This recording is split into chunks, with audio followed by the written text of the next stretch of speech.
Bom, então, até agora estava tudo bem, mas agora o mundo vai ficar ao inverso. Então, eu não sou responsável por isso, eu gostaria de continuar na mesma mundo ordenado, mas agora vai ser complicado.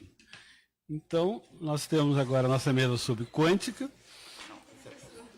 Então, em primeiro lugar, composto pela professora Sandra Prado, que é bacharel em Física, mestre em Física, doutora em Ciências pela Universidade Estadual de Campinas, professora adjunta aqui da URGS, tem trabalhado na área de Física Clássica, Física Quântica, Mecânica e Campos. Muito obrigado por estar aqui.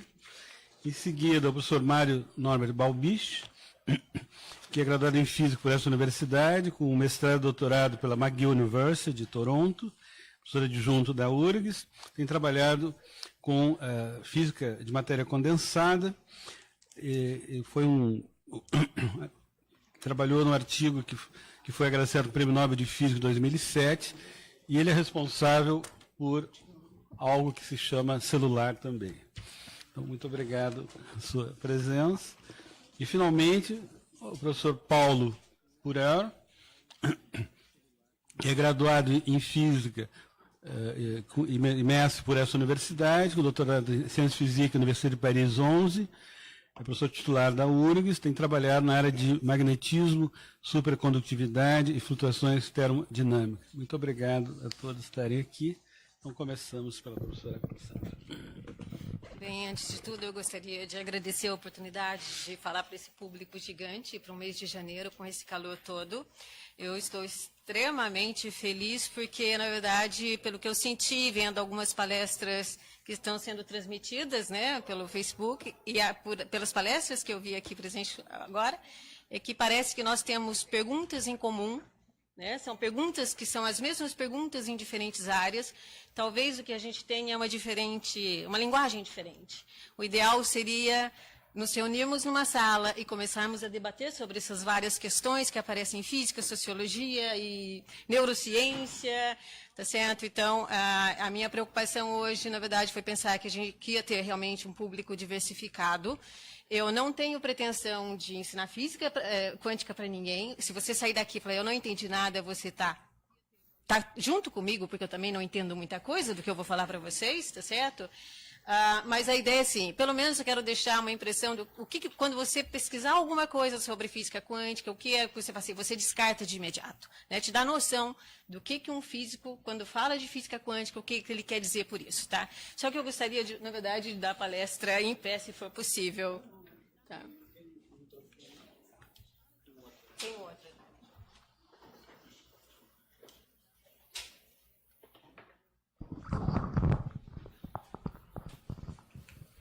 Ok, muito obrigada.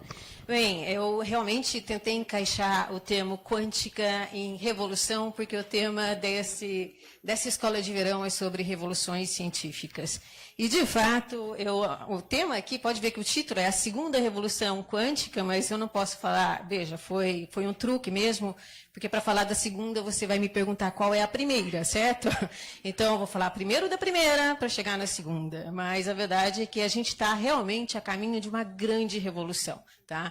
E a ideia é a seguinte, bem, eu achei muito legal essa figura, porque, deixa eu ver onde que está aqui, perdão, só onde que é o laser? Embaixo. Atrás? Ótimo, muito obrigada. Bem, na verdade, isso aqui é Quantum World Association, é uma associação de quântica, tá certo? Essas associações estão se tornando cada vez maiores. Aqui tem uma frase que é o gato está vivo e o gato está morto. Eu não vou poder falar do gato vivo e gato morto durante a palestra, mas eu espero que alguém me faça essa pergunta no final. Tá? Aqui tem o Einstein. Bem, na verdade, o Einstein, a gente associa o Einstein com relatividade. O Einstein tem uma passagem, sim, pela física moderna, tá? Mas, na verdade, eu esperava ver outras fotos aqui. Bohr, Heisenberg, tá? Dirac, Jordan. Bem, nós vamos ver, o Mário vai falar vários, o Paulo também, tá? Mas está aqui o Einstein, né? Então, vamos ver do que se trata. A primeira coisa que eu tenho que estabelecer aqui agora. A física quântica é a física do átomo. se trata do átomo, tá certo? Isso aqui, bem, qualquer um que passou pelo ensino médio e vê estudante de física usando uma camiseta com isso aqui sabe que se trata do átomo, mas eu vou desconstruir essa imagem, porque essa não é a imagem que a quântica realmente faz do átomo. Mas, como a gente não tem artista no Instituto de Física, a gente continua se valendo das imagens que são as imagens mais tradicionais, tá certo? Eu tenho um colega que me mataria por pôr essa figura do átomo aqui para vocês. De qualquer maneira, ciência é assim e vamos lá. Aqui no centro você tem o núcleo, e eu não vou me interessar pelo núcleo do átomo agora. O núcleo do átomo é algo muito, muito pequenininho, muito, muito pequeno, 100 mil vezes menor que o próprio átomo. E essas trajetórias ou órbitas, na verdade, são as trajetórias dos elétrons. Então, o que a gente marca agora? Nós temos núcleo, não vai ser do nosso interesse, mas nós temos o elétron. O elétron, na verdade, orbita em torno do núcleo, certo? Então, a física quântica é a física do átomo. Então, quando você olhar lá no Google e achar oficina quântica, hoje eu não estou bem, o que eu posso fazer para melhorar o meu alto astral? Esquece, porque você é muito macroscópico para colocar quântica dessa maneira na tua vida. A quântica não vai te tirar do mau humor, te levar para um estado de felicidade, porque não é possível. A física, na verdade, a física quântica está na escala microscópica. Vamos ter uma base do que, quando eu falo escala microscópica, não é olhar o microscópio e o que eu vejo lá. É menor que isso. Um átomo, na verdade, você teria que pegar 1 metro e dividir por 10, por 10, por 10, até que você passe os 10 dedos. Isso é o tamanho de um átomo de hidrogênio, a gente chama de angstrom. Tá? Ele é muito, muito pequenininho, tá certo? Pega 1 milhão, tá? Divide por 10 mil, tá certo? Então, você tem lá 10 a menos 9, por aí, tá? É isso que é o tamanho do átomo, tá? Então, isso é o átomo. Pode ver que tem gente construindo o átomo. Na verdade, é o seguinte, a história do átomo, na verdade, começa lá, vamos lá, isso aqui achei muito interessante, foi minha vizinha, que deve estar aqui, que me mandou ontem, porque viu na palestra do Marshall, a tabela periódica, tá? Uma tabela periódica, na verdade, do Mendeleev. Então, assim, ó, a tabela periódica, na verdade, essa daqui de 1885, parece que é a tabela mais antiga que se tem em registro, pelo menos, né?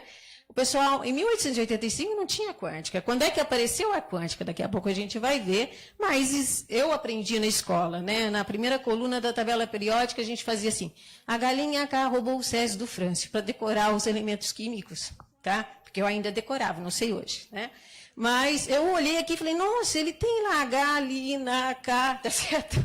Na ordem, com alguns elementos que não estão, mas a ideia é a seguinte, bem, eu não tinha quântica e tinha uma tabela periódica, evidente, não a completa, não é isso? Mas está lá. Mas, na verdade, a história do átomo vai remeter lá aos gregos, não é isso? O que era o átomo? É aquela partícula indivisível, não vou passar por toda essa história, porque eu não tenho tempo, mas a ideia é a seguinte, o modelo do átomo, ele foi evoluindo com o tempo, está aqui o Dalton, o átomo era uma esferinha rígida, depois você começa a ver o Thomson, começa a ter carga positiva, carga negativa, o Rutherford é um cara extremamente famoso, tá certo? O inglês que bombardeava, na verdade, película de ouro para perceber, na verdade, que as cargas positivas do átomo tinham que estar todas agrupadas e as negativas ficavam em volta, tá certo? Lembra que a negativa é o elétron, tá certo? Positivo é o próton, né? Até que aparece um cara aqui que é o Bohr. Lembra? Eu disse que o Bohr tinha que estar naquela cartazinha do pessoal da Revolução lá na frente, tá certo? Esse modelo do átomo, na verdade, é de 1913. Tá certo? 1913 começa a ter um modelo de que, na verdade, o elétron orbita o próton. Isso aí é o modelo do átomo. Isso aqui poderia ser o átomo de hidrogênio do Bohr. Aí vem alguém e fala assim, bem, nós podemos refinar isso, e aqui a gente tem uma noção de que o átomo é quase que o sistema Sol e planetas, tá certo? O Sol seria o núcleo do átomo e os planetas, os elétrons, tá certo? As órbitas dos planetas poderiam ser confundidas com as órbitas dos elétrons.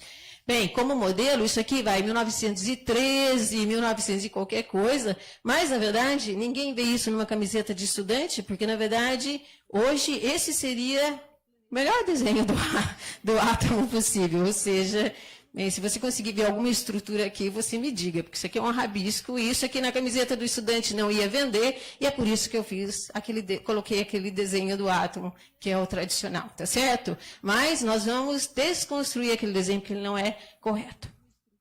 Bem, vamos lá. Então, quando é que começa a história de quântica? Primeiro, existe mecânica quântica, física quântica. Quando eu falo mecânica quântica, às vezes eu vou trocar um pelo outro. Trabalho com quântica, tá certo? Mas, na verdade, é que mecânica quântica é o ferramenta, o formalismo, a matemática. Física quântica é a ideia das teorias, das leis que envolvem a escala microscópica, tá? Então, começa, na verdade, com uma questão muito simples, tá? Quer dizer, veja, a questão em si, né, a situação em si é simples, a explicação foi uma revolução, tá? Todo mundo, às vezes eu faço essa besteira. Eu quero furar alguma coisa que é plástica, eu vou lá, pego um prego, acendo o fogo, coloco o prego no fogo, na chama, e você é a primeira para furar. Ele aí esquenta e vai me furar qualquer coisa de plástico, um vaso, por exemplo, certo? E quando você começa a olhar, a primeira coisa que ele vai ficando vermelhinho, vermelhinho, vermelho, alaranjado, dali a pouco começa a ficar azulado. E todo mundo sabe que se ele estiver azulado, ele está bem quente. Na verdade, a gente, pela cor que está a ponta do prego ali, eu posso estimar qual a temperatura que ele está. Também é tradicional, todo mundo já ouviu, estrelas vermelhas são mais frias do que estrelas amarelas, que são mais frias do que estrelas azuis. Ou seja, a cor dos objetos, tá certo? Vai indicar qual é a temperatura daquele objeto. Bem, isso era muito conhecido, os alemães tinham muitos experimentos acerca disso, a questão é que faltava uma teoria para descrever isso daí, tá? Foi a tentativa de fazer a teoria para descrever essa situação que hoje a gente chama, na verdade, de radiação de corpo negro, tá certo? O nome aqui é técnico, não interessa muito, mas é que levou, então, ao surgimento da física quântica. Aparece um físico, Max Planck, tá certo? Isso em 1900, que para conseguir explicar por que a cor indica qual a temperatura que está esse metal, por exemplo, ele tem que repensar a história do que é onda eletromagnética. A ideia é a seguinte, vamos lá, em um minutinho, tá certo? Vamos supor, se você coloca um metal no sol, o que acontece? Em pouco tempo você põe a mão, ele está quente, não é isso? Tá? Então, o que acontece? Vem onda eletromagnética, essa luz que está vindo, onda eletromagnética, incide no metal, os elétrons que estão nesse metal, eles oscilam, né, vibram, eles oscilam com a frequência daquela onda e oscilam com maior amplitude ou menor amplitude, dependendo da energia dessa onda. Então, quando a gente pensa assim, em termos de onda, que é a teoria construída pelo Maxwell, tá? Quando a luz incide no metal, ela leva um tempo, aquece, tá certo? E a interação, então, do elétron que está nesse metal com a luz é uma absorção, ele vibra e reemite a onda eletromagnética. Essa teoria não funcionava nessa situação da cor do objeto, qual a temperatura que o objeto está. Então, o Planck, para conseguir tentar fazer a teoria, ele teve que repensar o que é onda eletromagnética, e ele percebeu o seguinte, bem, ele propôs uma coisa que ele morreu sem aceitar, tá certo? Ele propôs como solução, e depois ele falou assim, não, no mundo não pode ser dessa maneira. Mais ou menos, sendo bem breve, ele diz o seguinte, quando a onda bem luz, tá certo? A gente sempre encarou luz desde Maxwell, tá certo? Luz é onda eletromagnética, onda eletromagnética. Quando ela interage com o material, dependendo da situação, ela não interage como uma onda que incide naquela partícula carregada, que é o elétron que está no metal, por exemplo, mas, na verdade, quando ela interage, o elétron que está no metal, vendo aquela chuva de luz, na verdade, está vendo uma chuva de partículas. São partículas, luz, na verdade, a versão corpuscular da luz. E cada partícula tem uma dada energia, e a energia dessa partícula depende, na verdade, de algo que a gente sempre associa com onda, que é a frequência da luz, ou essencialmente a cor da luz. Então, assim, luz, em princípio, luz vermelha tem mais energia do que luz violeta, por exemplo, tá certo? Então, veja bem, mas você vai assim, mas eu aprendi, quem está aqui, que é aluno de engenharia, aluno de física, aluno da matemática, da química, tem uma parte da física lá, eletromagnetismo, estuda tudo sobre ondas e luz é onda. E agora eu estou vendo dizer para você aqui que há situação em que, na verdade, bem, não funciona bem assim. Em certas situações eu esqueço esse modelo de onda para a luz, e a luz tem um comportamento corpuscular. A interação dela com a matéria é por absorção de corpúsculos. Tá? Então, aí você fala assim, existe aqui algo que, na verdade, nasce alguma coisa, tá? E aí entra o Einstein na parada, que é uma a gente chama de dualidade onda-partícula. A luz é onda em certas circunstâncias, a luz é partícula em certas circunstâncias, tá certo? Mas ela nunca é onda e partícula simultaneamente. Dependendo do que eu estou olhando no laboratório, o melhor modelo que explica o resultado daquilo que eu estou medindo é um modelo ondulatório para a luz. Eu faço uma outra experiência, numa outra circunstância, eu vou lá, vejo os resultados, o resultado é compatível com uma descrição corpuscular da luz. Então, a luz é onda e partícula, tá certo? Mas qual é a diferença? Para você que não tem nada a ver com física, tá certo? Assim, e daí? O que é onda? O que é partícula? O que tem de tão contraditório, de tão fenomenal nisso? Bem, é fenomenal. Porque uma partícula, quando a gente fala partícula em física, a gente pensa em um corpo que está localizado. Pensa em alguma esferinha de um metalzinho que eu ponho em algum lugar dessa mesa e está ali, tá certo? Ou eu dou alguma velocidade, eu acompanho o que esse objeto vai fazendo em função do tempo. Não é isso?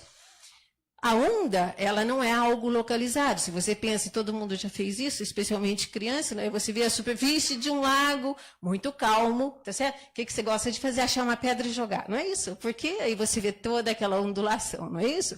Aquela perturbação se propagando. Então, a onda é algo que não é localizada, ela é espalhada, e a partícula é algo localizado. Tá certo? Então, como é que eu posso, pensa bem, mentalmente, como é que você vai compatibilizar a ideia de que algo é localizado com algo que não tem localização nenhuma na mesma situação? A luz é isso ou a luz é aquilo? Tá certo? Então, está aqui uma experiência que é muito tradicional, né?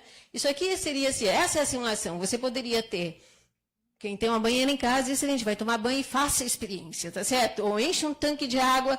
Quando estiver bem calminho assim, você vai lá, pega o dedo, faz assim.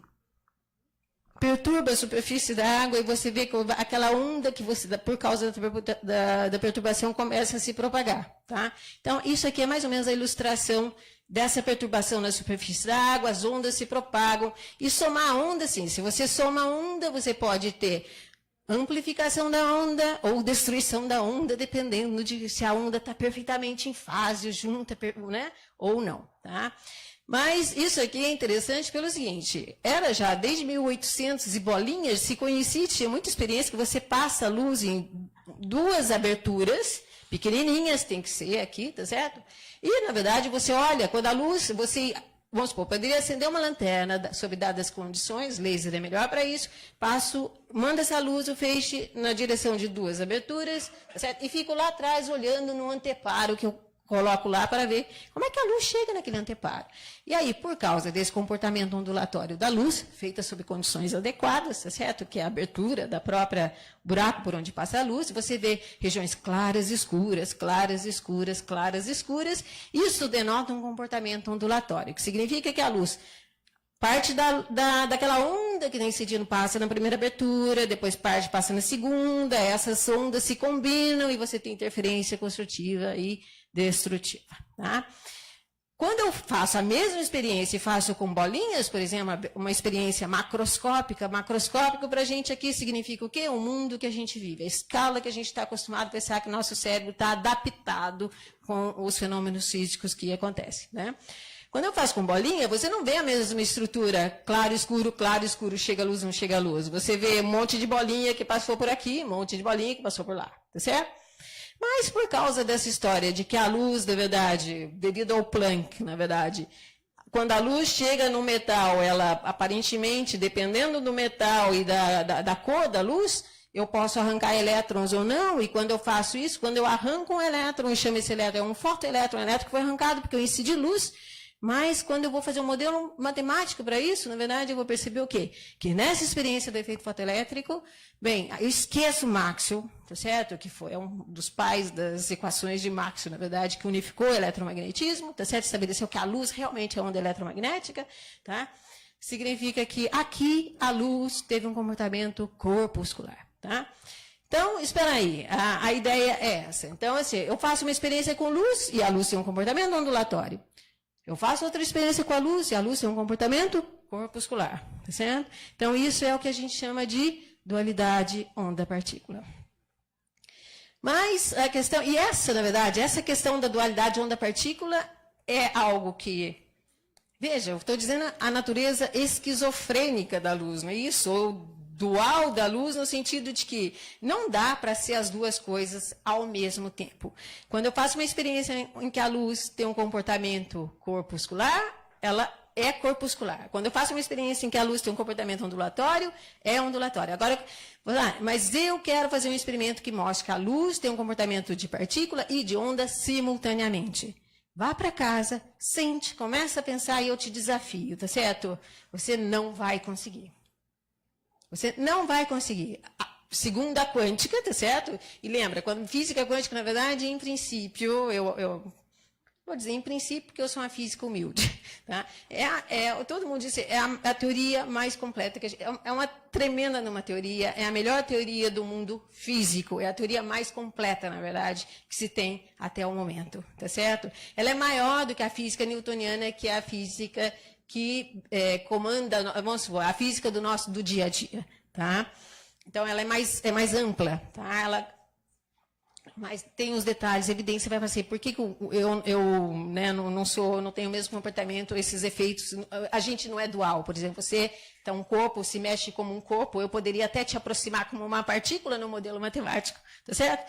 No dia a dia, por que você não tem um comportamento de onda, por exemplo? Essa é uma pergunta que a gente não tem resposta. Como é que o mundo deixa de ser quântico, passa a ser clássico? Mas o comportamento dual, na verdade, ele aparece para partículas microscópicas. Então, eu falei do comportamento dual do fóton. O fóton foi um termo inventado por Einstein, porque, na verdade, foi no efeito fotoelétrico, que é uma experiência que deu para o Einstein o Prêmio Nobel em 1905, que ele cunhou esse termo. Ou seja, incide onda eletromagnética, mas, na verdade, escapa um elétron, e quando eu vou tentar explicar que elétron é esse, por que ele escapou desse metal, eu vou ver que, na verdade, o elétron absorveu um quantum de luz. Uma quantidade bem específica, tá, de luz. Então, a luz, na verdade, é como se fosse um chuveiro de partículas de luz, e a cor da luz diz qual é a energia da partícula de luz. Tá? Então, essa primeira revolução, na verdade, tem a ver com o seguinte. Essa dualidade onda-partícula, na verdade, é o que, na verdade, na literatura vai dizer, essa é a primeira revolução da quântica. E aí eu acho, graças ao Paulo e ao Mário, ainda bem que eles estão aqui, porque vão te convencer disso, tá certo? Eu vou te dar muita dúvida e ele vai te mostrar que, apesar das dúvidas, muita coisa funciona com esses princípios da mecânica quântica, da física quântica, tá? Mas a ideia, assim, para resumir, ó. Elétrons, eu falei fótons é uma partícula de luz, tá certo? Você vai falar, fóton é uma coisa, para quem às vezes tem alguns estudantes de física, fóton é uma partícula muito estranha, porque não tem massa, viaja a velocidade da luz, tá certo? Mas o elétron a gente está mais acostumado com o elétron, tem corrente elétrica, a gente viaja elétron, tá? Nunca vimos um elétron de fato, tá? Mas a verdade é que o elétron também tem esse comportamento dual, tá? Elétron também tem comportamento de onda e comportamento de partícula. Na verdade, e esse comportamento dual, na verdade, é que gera toda essa questão que, quando eu entendo esse comportamento ondulatório do elétron, eu consigo entender a tabela periódica, orbitais atômicos, ligações químicas, e isso me leva à física de semicondutores, indústria do chip, era da informação. Tá? Então, na verdade, não adianta negar a física quântica, deixa o seu celular em casa se você for avesso à ciência, tecnologia e física. Esquece. Aliás, esse é um bom desafio na circunstância atual. Tá certo? Eu não acredito na ciência. Deixa o celular em casa. Você esquece. Vamos voltar. Não é pré-celular. Tá certo? Tá? Não tem como abrir mão disso. Ondas de vez em quando se comportam com partículas, então, só para resumir, efeito fotoelétrico. E efeito fotoelétrico, na verdade, células solares, fotocopiadoras, tá certo? E outros exemplos que o Mário, né, provavelmente vai falar. E o conceito de fóton, esse conceito de fóton do Einstein, na verdade, tem um laser atrás disso, né? A gente explica o funcionamento do laser em termos de física quântica, tá? E não dá para dizer, não vou nem enumerar aqui quais são as aplicações do laser, tá? Então, assim, se você pensar assim, veja, eu introduzi para você aqui, quase não é nanosegundo, não é isso? Mas a ideia é assim, ó, existe um conceito na física quântica, esse é o coração da física quântica, essa é a coisa mais... eu não sei te dizer por que é assim. Tá certo? Por que o elétron tem esse comportamento dual? Tá certo? O elétron é onda ou o elétron é partícula? Você pode fazer essa pergunta para qualquer físico. Não pense em mim agora, pensa no cara que ganhou o Nobel, não sei, não é? Ou ele não vai te dar uma resposta Ele pode te dar uma resposta melhor, tá? Responder de uma maneira melhor, mas ele não vai te dar uma resposta diferente. A gente não sabe porquê do comportamento dual dessas partículas microscópicas. Vale para elétrons, vale para fótons, vale para átomos, vale para moléculas. É mais difícil para ver para moléculas. Em princípio, vale para você também. Só que seria muito difícil conceber um experimento onde você demonstraria, né, um efeito ondulatório. Se comportaria como onda, mas é porque a gente é macroscópico demais, como eu disse antes. Bem, a questão é a seguinte, olha. E aí, não pulei. Aqui, aí talvez tenha porque o Einstein está no pessoal da Revolução, mas a ideia é assim, eu coloquei isso porque todo mundo já ouviu isso, o Einstein se refere a Deus não joga dados, não é isso? Tá? E a ideia é assim, ó, Deus quer jogar dados com a gente? Tá? E, não, obrigado, eu não jogo, veja, o Einstein fica feliz da vida, você é um maldito perdedor. Porque o Bohr é o pai do primeiro modelo atômico assim, que vai mais, que a gente chama até de semiclássico. Ele sai do Newton, ele é pré-quântico, ele ainda não é quântico, ele está no meio do caminho, entre o mundo clássico e indo para a quântica, tá certo? Mas o Bohr e o Einstein trocaram cartas por muitos anos, muitas discussões a respeito da física quântica, porque, veja, o Einstein não aceitava muito essa ideia de, primeiro, a mecânica quântica vai aparecer aqui, o fato de que, quando eu penso em comportamento ondulatório, na verdade, vocês vão ver que eu posso fazer a conta que eu quiser, e a gente sabe fazer muita conta. Um estudante de física passa muito tempo, na verdade, aprendendo a fazer essas contas. Ela te diz o seguinte, tá? Ela vai te dizer, eu mando um elétron lá na fenda dupla. Lembra? A fenda dupla vale para a luz, para um laser. Eu posso fazer a fenda dupla para um laser na verdade, já na escala quântica mesmo, eu pego um laser de baixa intensidade, ele manda um fóton de cada vez. Eu mando um elétron e falo para você, vá lá e calcule para mim, onde esse elétron vai chegar? Bem, se você mandasse bolinha, tá certo? O equivalente dessa experiência, mandar a bolinha na direção de 2 buracos, basta você saber, bem, onde é que eu mirei, qual a velocidade, você calcula para mim e diz onde que ela vai chegar, com uma boa precisão até. Quanto melhor a precisão que você tiver nas condições iniciais, você consegue descrever bem onde ela vai chegar depois, tá certo? Mas para um elétron não adianta, porque a ideia do elétron é a seguinte, quando eu mando o elétron, onde ele vai chegar, você vai fazer uma conta enorme e vai me dizer assim, olha, ele tem probabilidade de chegar aqui, lá, aqui, a probabilidade dele chegar aqui é muito pequena. A quântica te dá uma resposta probabilística, ela não é determinista no seguinte sentido. Eu não consigo fazer uma conta e dizer, eu estou mandando esse elétron daqui para lá, ele vai chegar lá, tá certo? Eu estou mandando daqui para lá, onde ele pode chegar? Eu falei, pode chegar aqui, lá, pode chegar em Sirius com 5% de chance, tá certo? Então, nesse sentido, é que a briga do... A briga não, né? Uma discussão fantástica, na verdade, perdão, pessoal. Ixi, de novo, perdão. Do Bohr com o Einstein é porque o Bohr não aceitava a ideia de probabilidade em mecânica quântica, em física quântica, e o Bohr, na verdade, ele aceitou, bem, a geração mais jovem aceitou, falou assim, é assim que funciona, não entendemos, vamos tocar em frente, tá? Então, a ideia é a seguinte, ó, Deus fala, hoje não, ele fica feliz, mas depois Deus diz, talvez amanhã, e ele fala, bem, paciência, o Bohr ganhou, não é isso?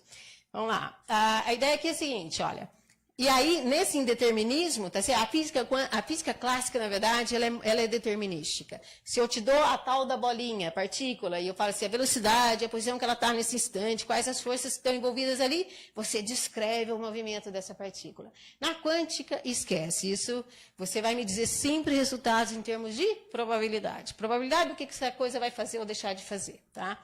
Então, existe, eu coloquei ali o demônio de Laplace, talvez alguns de vocês conheçam essa história, isso é 1814, porque depois do sucesso da mecânica newtoniana, a aplicação da mecânica newtoniana toda, né, a ideia é que o universo seria como um relógio, tá certo? Tudo muito definido. Se eu soubesse com precisão muito grande as condições iniciais de uma certa situação, seria capaz de descrever tanto o futuro quanto o passado de qualquer objeto, de qualquer corpo. Tá certo? Porque ela é determinística. Mas a quântica, na verdade, viola esse determinismo, ela é probabilística, que significa que, bem, veja bem, eu estou começando a abrir mão do quanto eu posso saber sobre alguma coisa. Não é porque eu abro mão, é porque ela me impede. Ela não me deixa saber tudo sobre todas as coisas, mesmo que você dê as condições especiais, iniciais com a melhor precisão que você puder. Então, a ideia aqui é a seguinte, olha, eu vou ilustrar isso aqui é o princípio da incerteza, é a única expressão que tem aqui, e ele diz o seguinte, aquele delta x lá, quer dizer, qual a certeza que eu tenho na posição de um objeto? E aquele P, na verdade, não olha P, VV ali. É uma massa vezes velocidade, na verdade, e tem a ver, na verdade, com posição e velocidade. Acho que muitos já ouviram falar que o princípio de Heisenberg, o princípio da incerteza de Heisenberg diz o seguinte, se eu sei a posição de um objeto, eu não sei a velocidade. Se eu sei a velocidade, eu não sei a posição. Tá? E aquela constante lá é a tal da constante de Planck. Quando o Planck, na verdade, explicou, né, deu uma expressão, a interação da onda eletromagnética com a matéria, que ele te permitiu, na verdade, é saber o seguinte, tudo depende de uma constante, essa constante é uma constante universal, nasceu em 1900. Nasceu em 1900, antes de 1900 ninguém sabia da existência dessa constante. Ela tem um valor muito, muito pequeno, e essa é a razão porque a física quântica não aparece na escala macroscópica, só para objetos de massa pequena, em condições realmente da escala microscópica. Mas a ideia é a seguinte, vá no supermercado e compre um melão. Dentro do melão tem uma semente, tá certo? Esquece a polpa do melão, tu só pensa na casca do melão e na semente. E a gente poderia ir para uma parte do universo onde essa constante aqui fosse grande, tá certo? Fosse bem maior do que a constante do nosso mundo, da parte do universo que a gente vive. Então, a ideia aqui está dizendo o seguinte, ó, o melão tem um certo diâmetro e a semente está confinada dentro daquele melão. Tá? Bem, se ela está confinada dentro do melão, você vai dizer, onde é que está a semente? Você fala, eu não sei exatamente, mas eu sei que ela está dentro do melão, então eu tenho uma certa certeza da posição dela, certo? Bem, ele está dizendo aqui, ó, quanto maior a certeza que você tiver na posição, o que significa com a velocidade? Bem, esse lado aqui é um maior igual. Esquece o maior, só pensa no igual, tá certo? Esse lado aqui é uma constante, esse lado é fixo. Aumenta isso, diminui a posição. Se eu diminuir a incerteza na posição, eu tenho que aumentar a incerteza na velocidade. Que significa que esse melão, a semente está lá dentro, o princípio da incerteza é o seguinte, a semente não está em repouso dentro do melão de forma alguma. Por estar confinada, ela tem uma certa velocidade. Se você começar a tornar o diâmetro do melão cada vez menor, significa que você começa a me dar a posição da semente com a pressão cada vez maior, certo? Mas confinar significa que a velocidade da semente vai ficando cada vez maior, que significa que ela começa a ter uma velocidade gigantesca à medida que você começa a diminuir a dimensão do melão. E você tem uma velocidade gigantesca, você vai dizer, vai e volta, vai e volta, vai e volta. Aí eu vou falar, qual é a velocidade? Se você souber o valor numérico da velocidade, ainda você não sabe se está indo ou se está voltando. Concordam comigo? Tá? Então, mas isso aí é só figurativo, não existe um melão e não sei se existe um universo com essa constante de Planck, mas te dá uma ideia do consequências do princípio da incerteza de Heisenberg. Isso aqui o Mário vai falar, isso aqui, na verdade, é uma figura, existe as partículas microscópicas, existe algo na partícula microscópica que a gente chama de spin, tá certo? Eu nem vou dizer que é o spin, vou deixar para você definir, porque é difícil demais. Não existe, aí que está. O que a quântica tem de interessante, aliás, tem muita coisa interessante, tudo é interessante na quântica, mas o que eu quero dizer... Quando você que não faz parte desse grupo que tem que estudar quântica, porque faz física, tá certo? Ela começa a trazer coisas assim, você fala assim, eu tenho que te dar um paralelo do que é isso no mundo que você vive. Não existe. Não existe análogo clássico do spin. É algo que só o elétron, a partícula microscópica pode ter átomos, elétrons, tá certo? Mas ela não existe no seu dia a dia. Então, eu vou deixar para o Mário descrever, tá bom, Mário? Mas a ideia é a seguinte, o spin, o que eu sei do spin? Eu posso saber, lembra aquele mais meio, menos meio de química? Um número quântico, que a gente chamava de MS, de spin. O spin pode ser mais meio, menos meio. Você sabia o número K, a camada, não lembra? K, L, ML, MS. Um número que é mais meio, menos meio, mais meio, menos meio. Mais meio, menos meio, menos meio. Mais meio significa, eu projeto o spin naquele eixo Z. Se tiver para cima é mais meio, se tiver para baixo é menos meio, mas projetar esse vetor nesse eixo não te dá nenhuma informação do valor das projeções no plano. Que significa, o princípio de certeza te impede de conhecer qual é o valor exato do spin. Você sabe o tamanho do vetor e uma projeção dele. As outras duas, você está proibido, a quântica não te deixa. Tá certo? Então, vejam, é isso que o Einstein, na verdade, questionava. A quântica diz que há coisas que eu jamais serei capaz de saber. Tá? Vamos lá. Então, assim, resumindo muito rapidamente, tá? Eu tenho a possibilidade de praticamente qualquer resultado, ou seja, há uma natureza aleatória, é probabilístico, existe probabilidade de chegar aqui, mas existe probabilidade, o elétron pode chegar aqui ou em Sirius, com uma dada probabilidade, e se tem probabilidade, basta esperar ou repetir o experimento muitas vezes, ele vai chegar em Sirius em algum momento. A ausência de causalidade e determinismo, não há uma resposta rigorosa, vai ser, eu mando um elétron, por que ele chegou lá? Não sei, ele poderia ter chegado em outro lugar, eu não sei responder por que ele chegou lá. E nem sei dizer onde ele vai chegar. Chegou. Eu só sei dizer qual a probabilidade de ele chegar aqui ou lá. Certo? O papel da consciência, na verdade, isso aqui é muito, muito interessante, mas extremamente difícil, mas a ideia é a seguinte. Esse é um nó, tá? Eu faço experiência com elétrons. São elétrons que estão sendo mandados na direção da fenda dupla e eu vejo o padrão que é compatível com onda. É um padrão que seria o claro escuro lá da luz. Aí eu ponho um sujeito aqui no meio do caminho, ele não faz nada, ele só olha. Quando ele olha, o elétron resolve. Você está me vendo? Quer saber se eu passei pela fenda 1 ou pela fenda 2? O elétron resolve que ele não é mais onda, ele resolve ser partícula. Então, dependendo da maneira como você entrar no laboratório e conceber o experimento, o elétron em um experimento é onda. No outro experimento que você concebeu de maneira diferente, ele é partícula. Tá certo? Então, aqui entra o papel que é bastante discutido hoje em dia, que é o da consciência humana. Afinal de contas, é o experimentador, é o físico que está ali, ou é o técnico que vai dizer que se o elétron é onda ou é partícula? Tá? Essa é uma pergunta bastante pertinente. Então, existe um limite. Então, veja bem, o papel da consciência no seguinte sentido.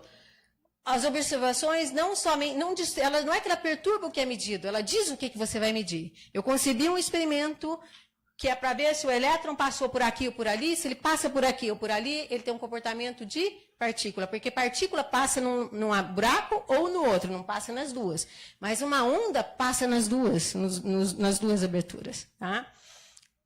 Então, a dissonância, e também assim, a dissonância cognitiva da realidade ninguém, na verdade, esse aí é o Feynman, um físico extremamente famoso, e então, se você falar assim, eu não entendi nada, não se preocupa, porque ele também disse, ninguém sabe exatamente por que a quântica é como é, tá certo? E já faz tempo que ele disse isso e continua valendo, tá? Já estou praticamente... aqui, muito rapidamente, isso é uma pergunta, isso aqui vale... Tá? Porque às vezes a gente ouve isso, né?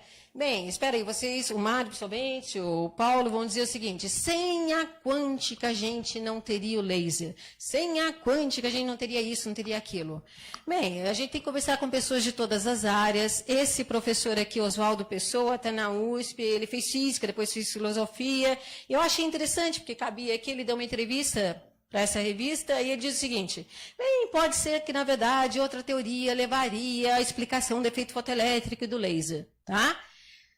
Bem, o Mário provavelmente vai dizer que não, eu não vou dizer que sim ou que não, pode ter outras descrições da realidade, tá certo? Lembra, existia uma parte da tabela periódica que era conhecida, eu coloquei lá para vocês, não é isso? Antes da física quântica, mas a verdade é que agora que a gente vai entrar na segunda revolução, vocês vão ver que sem quântica não dá para ter a segunda revolução quântica. E a segunda revolução quântica é o seguinte.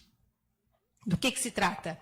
Bem, assim, a primeira revolução significa assim, a quântica trouxe um monte de coisa diferente. Tá certo? Mostrou que, na verdade, a descrição do mundo nem não dá para ser determinística, probabilística, já é um nó para a física, na verdade é um nó para o pensamento humano. O que é realidade? Tá certo? Ela trouxe essa coisa de, veja bem, eu tenho um elétron, não sei se é onda, se é partícula, ele não consegue ser as duas coisas juntas, uma hora é uma coisa, outra hora é outra, e eu não entendo bem isso. Continuamos não entendendo bem isso. Mas toda a parte, desde 1900 foram os primórdios, os primeiros trabalhos, depois até de 30, né, a partir de 1930, acho que a gente pode dizer física quântica de fato, tá? A ideia é entender esses fenômenos, tá certo? Entender em termos de teoria, ou explicar, ou interpretar. Mas a verdade é que, então, a primeira revolução foi o entendimento com todas as consequências tecnológicas que vão ser daqui a pouquinho, né, o Mário e o Paulo vão falar, mas a ideia é, o que é a segunda? A segunda é, tudo bem, não entendemos, não importa, a gente quer manipular átomos. Veja, agora a gente quer pensar o seguinte, vamos usar essas propriedades da quântica a nosso favor. Tá? Como é que a gente pode usar tudo isso para, pelo menos, vamos dizer, o principal realmente foco é a tal da computação quântica, fazer um computador quântico. Tá? Eu achei esse termo interessante. Na física a gente já tem engenharia física, mas pode ser que em algum tempo a gente já vá ter engenharia quântica, tá certo? Isso aqui a ideia do pessoal assim, vamos construir, podemos construir átomos artificiais. Fazer átomo, veja, eu não quero ir lá e olhar a tabela e entender, eu sei porque que a primeira coluna é assim, a segunda, explicar em termos da quântica. Não, eu quero usar a quântica para fazer um átomo artificial, tá certo? E para fazer para que ele trabalhe para mim. Tá? Então, aqui, na verdade, é só para ilustrar para vocês, na verdade, ó, a gente chama isso de uma armadilha de átomos. O pessoal já consegue, você põe íons, não consegui pegar átomo exatamente, mas íons, com campos magnéticos e campos elétricos e magnéticos, você consegue deixar o íon tudo numa fila e fazer esse íon fazer computação para você. Como é que ele vai fazer uma conta? Como é que ele vai fazer um cálculo? Eu posso escrever um algoritmo que leve em conta as leis da física quântica para fazer um computador que vai ser extremamente potente, no seguinte sentido. Pensa, não é quando você vai lá e senta no teu computador e o teu computador resolve o teu programa em 1 hora. É aquele programa que pode demorar dias, tá certo? Muito tempo para eu resolver. Um computador quântico teria uma velocidade, às vezes, exponencialmente maior que um computador clássico, tá certo? E já vou dizer qual é a principal motivação disso tudo, tá? Mas para fazer isso daqui, pessoal, o que aconteceu? No meio do caminho apareceu um termo que chama emaranhamento quântico. Tá? Antes do emaranhamento, a gente estava meio contente em entender a física quântica, mas depois do emaranhamento é usar realmente a física quântica a nosso favor.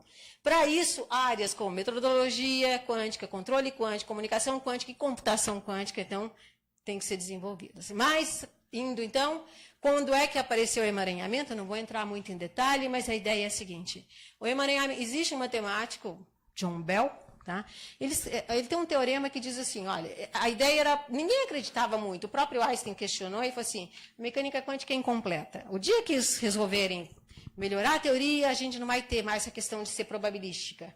Ele desenvolveu algo que chama de desigualdade de Bell, é um método, tá certo? Pode ser pensado como um método, eu vou lá e testo um experimento para ver se, na verdade, o resultado do experimento é probabilístico ou é determinístico, tá?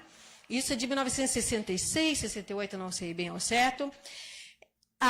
Na verdade, esse experimento, só que para fazer esse experimento eu preciso de dois átomos, 2 spins, 2 elétrons, e a ideia, eu crio esse par de elétrons numa certa situação, e esse par de elétrons sai, aquilo que a gente chama de, ele tem correlações quânticas que são específicas da quântica, não existe nada no mundo que você possa pensar que seja parelho com isso. Mas a ideia, eu mando um elétron de um lado, um outro elétron para o outro, posso separar esses elétrons tão longe quanto você queira, tá certo? Pode ser elétron, pode ser fótons, tá certo? Posso olhar propriedades como spin. E aí eu faço uma medida nesse elétron aqui, e essa medida é refletida no outro elétron lá, que pode estar, bem, quilômetros de distância, na verdade, tá certo? Existem experimentos recentes feitos na China e na estação espacial, por exemplo. Você faz uma medida num elétron aqui, eu meço o spin do elétron aqui, e medir o elétron aqui, afeta o spin do elétron lá. Tá? E aí que dá, você vai dizer, tudo bem, eu criei o par de elétrons juntos, e eles devem ter combinado, tá certo? Eles combinam, ser determinística nesse sentido, tá certo? Eles combinam. Se o meu spin for para cima, lembra? Para cima e para baixo? Para cima, o meu é para baixo e vice-versa. Não, o spin não é definido antes da medida. O spin, ele acaba aparecendo... Lembra, o vetor, eu não sei qual é a projeção em x e y do vetor spin, tá certo? Significa que quando você faz uma medida, é ali na hora que o spin, ele colapsa. Ou está para cima ou está para baixo. Então, esse elétron que chega aqui para mim, tá certo? Ele pode, a hora que eu for fazer a medida, existe uma probabilidade de pegar o spin para cima e o spin para baixo. É probabilístico. Eu meço e deu para cima. Porque cargas d'água, o outro elétron que está lá na estação espacial tem que dar spin para baixo. Tá? Isso é um emaranhamento, uma correlação que é quântica. Tá? Não existe nada no mundo clássico que seja parecido com isso. Tá? Então, medir aqui afeta lá. E esse experimento foi feito por esse Alan Aspect. Tá? Em 1980, acho que 80, 81. Veja, isso aqui é a teoria, tá vendo? Isso aqui é a prática, o laboratório. Mas a ideia é a seguinte, depois desse experimento, o Einstein realmente, as dúvidas que o Einstein tinha da quântica, de achar que a teoria era incompleta, meio que foi por água abaixo, e aí a pessoa falou assim, bem, vamos aceitar isso, tá certo? É assim mesmo. Então, essas coisas estranhas da quântica são porque o mundo, na escala microscópica, parece ser isso mesmo, tá? Então, e 2 eventos fizeram isso realmente ser alterado. Em 1994, existiu uma demonstração experimental do emaranhamento de fótons, o par de fótons criado, você mede aqui e altera o fóton que foi mandado a uma distância de 4 quilômetros. Veja, eu crio 2 pares, eles estão afastados por 4 quilômetros, faço isso através de fibras ópticas, faço a medida num, a medida que eu fiz em um, altero o estado do outro a 4 quilômetros de distância. Tá? E a outra coisa foi esse Peter Shor, tá? Ele deu um seminário em 1994 sobre como seria muito impressionante, como que seria fantástico se a gente conseguisse usar essas propriedades, por exemplo, na computação. Tá certo? Esses emaranhamentos, essas correlações quânticas que só existem na quântica. Em 1997, ele escreveu um algoritmo chamado algoritmo de Shor, e esse algoritmo diz o seguinte, se existir um computador quântico que rodar esse algoritmo, todo o sistema de criptografia cai por terra. Todo. Esse algoritmo consegue pegar um número gigante, pensa um número inteiro de sei lá quantas casas, 60 casas, já citei outro dia, até mais que isso.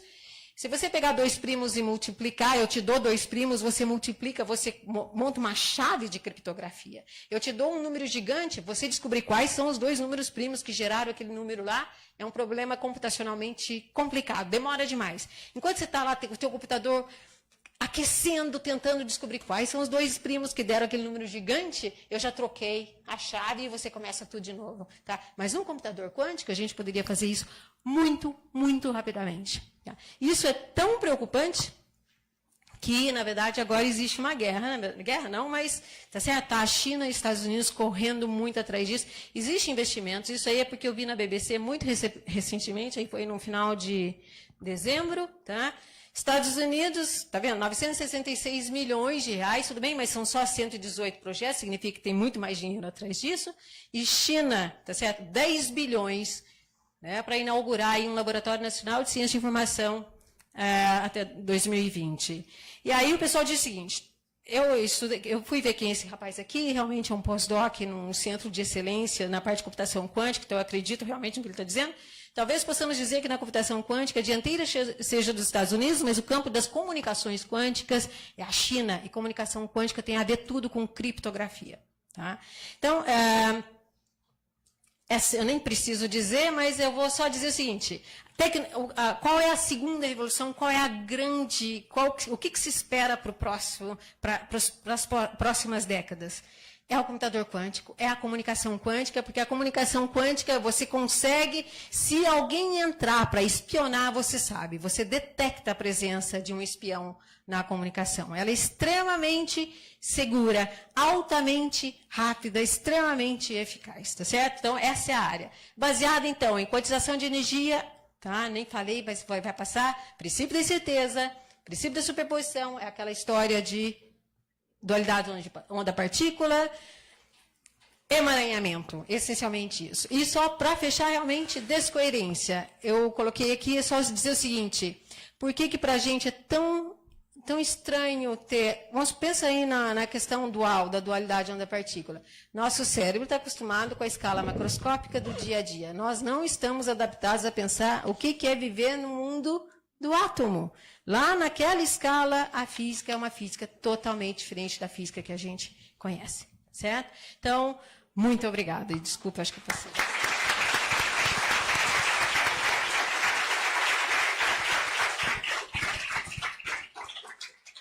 Muito obrigado, professora.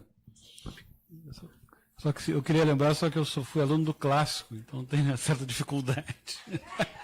Não, mas eu tenho que admitir, eu vou aproveitar, se tiver gente da engenharia aqui, os engenheiros não querem ter física moderna na disciplina de graduação. Eu entendo, porque eles têm 1000 disciplinas, mas é triste, tá certo? Porque, veja, a física moderna começou em 1900, quântica, 1930, e o pessoal não quer ainda aprender nada disso, né? Então, talvez fique um pedido. Ah, tá. Muito obrigado, professora. Então, passamos a palavra ao professor Mário Baibit.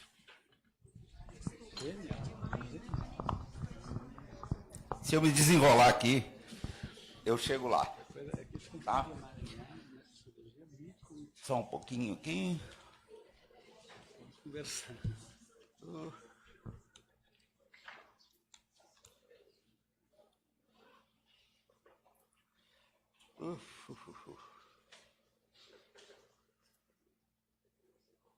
Ele aqui é um... Então.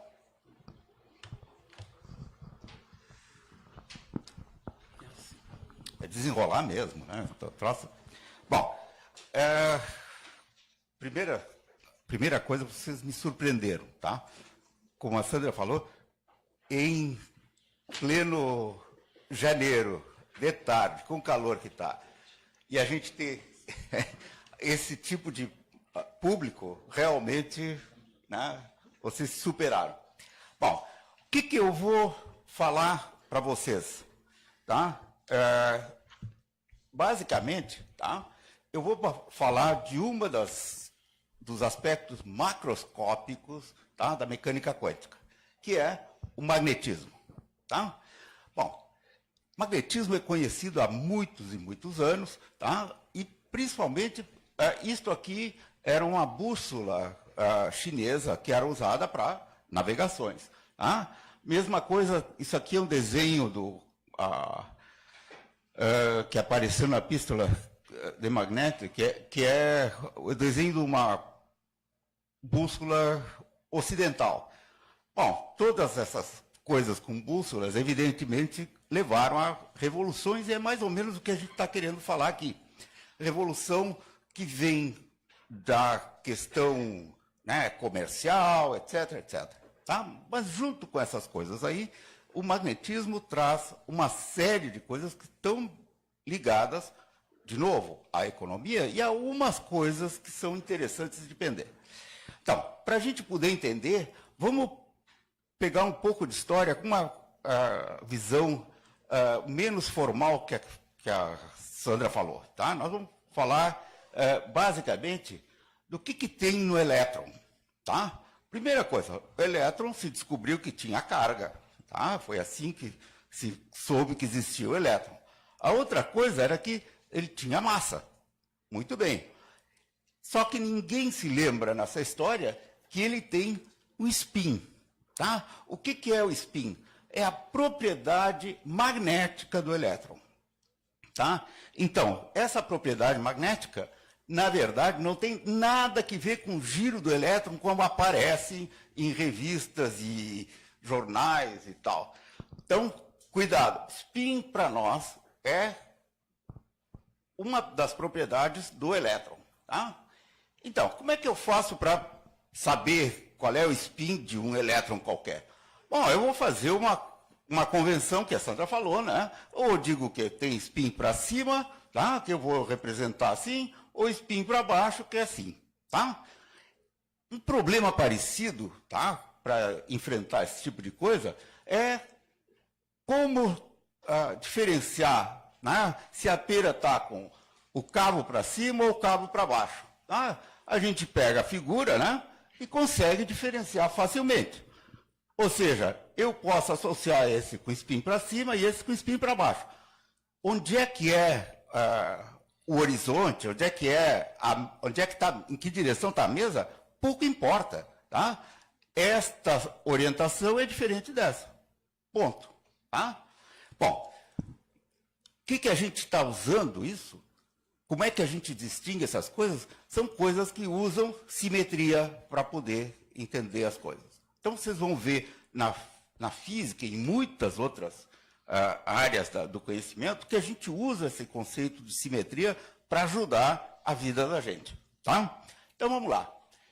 A gente pode, com spin, tá, pensando no átomo formado com elétrons e tal, o elétron tem spin, então eu posso associar uma propriedade para cada um desses átomos. E aí eu posso classificar materiais, tá, de acordo com a ordem magnética e a resposta que essa ordem magnética que aparece tem quando eu aplico um campo magnético externo.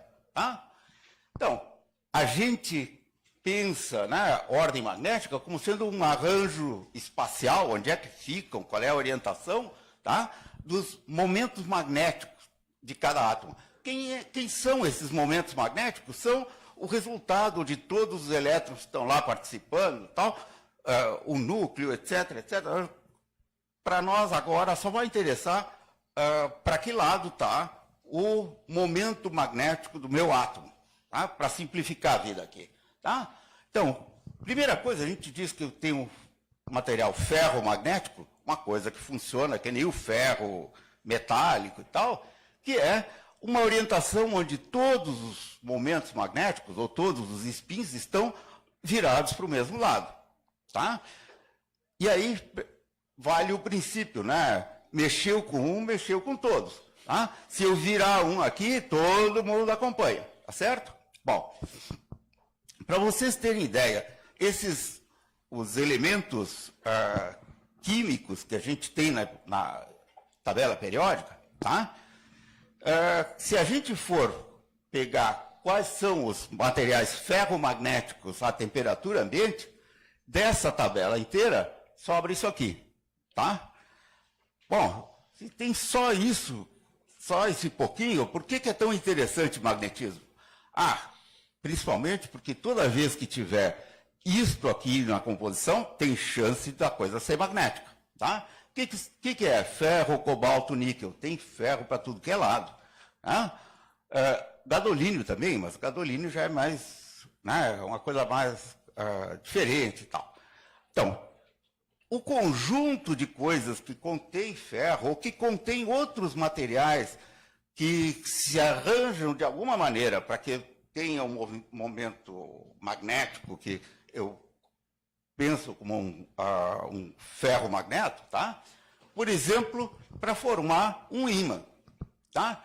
Então, toda vez que se representa um ímã, tem um polo sul e um polo norte. Tá? Qualquer ímã que tu pensar, tá? Tu tem um polo sul e um polo norte, que nem tem na Terra, que é exatamente a mesma ideia. Tá?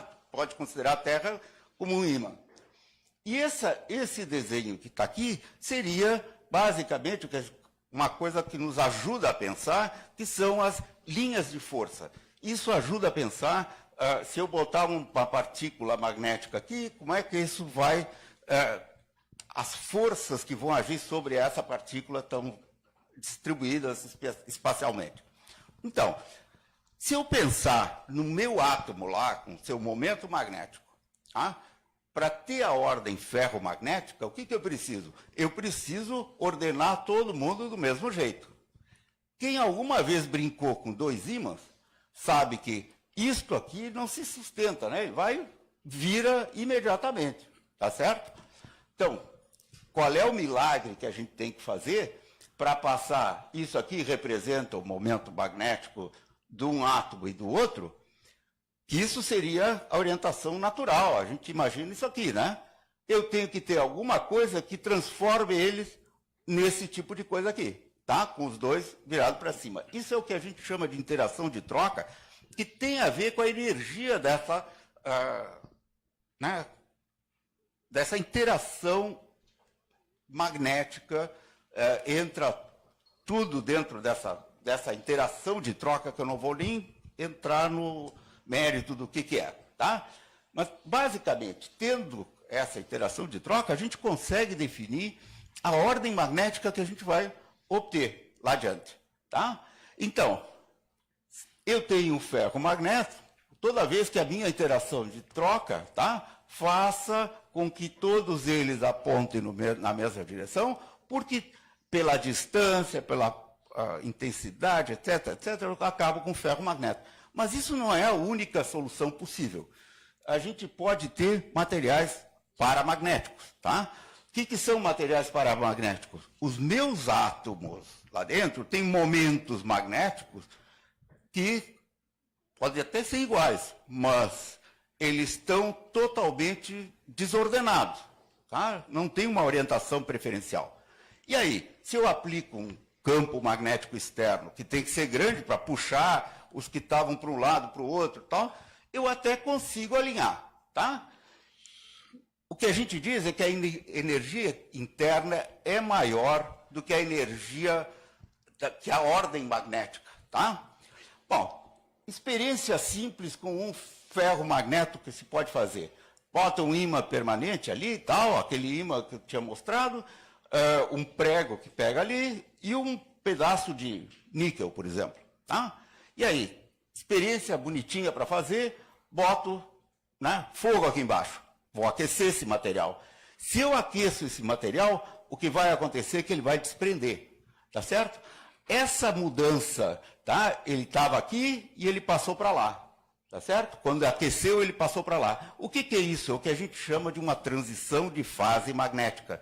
Eu estou mudando o arranjo e, portanto, eu mudo o jeito que há interação entre esse campo magnético com o meu material. O que é uma transição de fase magnética?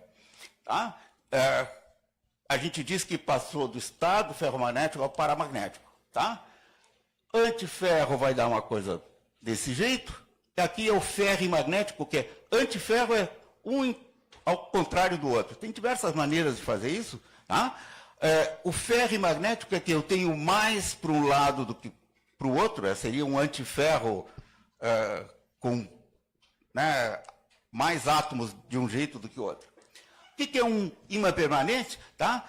São materiais ferromagnéticos que, pelas características, acabam. Na hora que eu tiro o campo magnético externo, que alinhou eles e tal, eles continuam com o campo magnético ali. Eles mantêm essa ordem magnética. Tá?